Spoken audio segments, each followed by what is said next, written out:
ಸಾಧನೆಯಿಂದಲೋ ಇನ್ಯಾವುದೋ ರೀತಿಯಲ್ಲಿ ಮತ್ತೆ ನಂಬಿಕೊಂಡ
ಸೃಷ್ಟಿ ಮಾಡಿದ ಒಂದು ರೀತಿಯಲ್ಲಿ ಸೃಷ್ಟಿ ನಡೆಸಬಹುದು.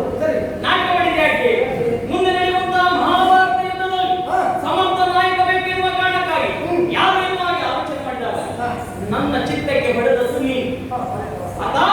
ಆ ಸಂದರ್ಭದಲ್ಲಿ ಬಂಧು ಬಾಂಧವರು ಇಲ್ಲ ಸಂಬಂಧಿಕರು ಬಂದಾಗ ನಿನ್ನ ಮನಸ್ಸು ಯಾವ ರೀತಿ ಚಂಚಲಗೊಳ್ಳುತ್ತದೆ ಎನ್ನುವ ಹಾಗೆ ಪರೀಕ್ಷೆ ಮಾಡಬೇಕು ಎಂಬ ನೆಲೆಯಲ್ಲಿ ನಿನ್ನನ್ನೇ ಆಯ್ಕೆ ಮಾಡಿಕೊಂಡದ್ದು ಮಾತ್ರ ಅಲ್ಲ, ಈ ಕಡೆಗಂಧವನ ಪ್ರಕರಣವನ್ನು ಎತ್ತುಕೊಂಡೆ ನಾನು.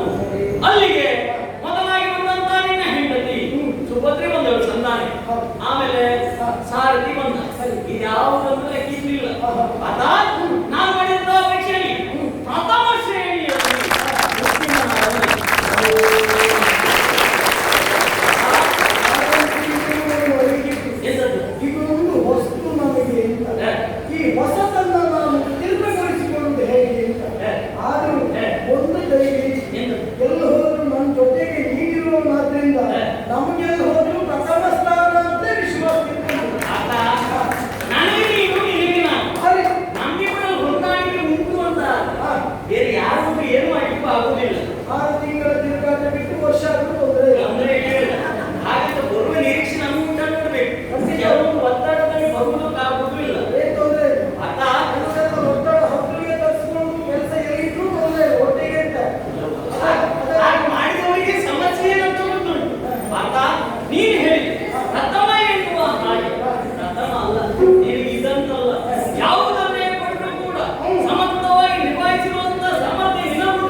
ಸಂತೋಷವನ್ನು ಹಂಚಿಕೊಳ್ಳೋಣ. ಕೇವಲ ನಮ್ಮ ಪಾಲಿಗೆ ಮಾತ್ರ ಸಂತೋಷ ಎನ್ನುವುದಲ್ಲ, ನಮ್ಮನ್ನು ನಂಬಿ ಬಂದಿರುವಂತಹ ಕಾಮ್ಯಕ ವನದ ಶ್ರೀಕೃಷ್ಣ ಪರಮಾತ್ಮನ ವಜ್ರ ಪಂಜರದಲ್ಲಿರುವಂತಹ ಭಕ್ತರ ಬಿಂದು ಶ್ರೇಷ್ಠರಿಗೆ ಸೇರಿರುವಂತವರು. ಹಾಗಾಗಿ ಅವರೆಲ್ಲರಿಗೂ ನಿನ್ನ ಕರುಣಾ ಕಟಾಕ್ಷ ಯಾವತ್ತೂ ಉಳಿಯಲಿ ಎನ್ನುವ ಹಾಗೆ ಹಾಡುತ್ತ ನಾವು ನಂಬಿರುವಂತಹ ಆ ಮಂಗಳಾಕರವನ್ನು ಮನಸ್ಸಿನಲ್ಲಿ ಸ್ಮರಿಸುತ್ತಾ ಅವರಿಗೂ ಮಂಗಳವನ್ನು ಕೊಡಲಿ ಎನ್ನುವ ಹಾಗೆ ಆಶಿಸುತ್ತಾ ನಮ್ಮಿಬ್ಬರ ಯುದ್ಧ ಎನ್ನುವುದು ಸಮಾಪ್ತಿಯಾದ ಸಂತೋಷಕ್ಕೆ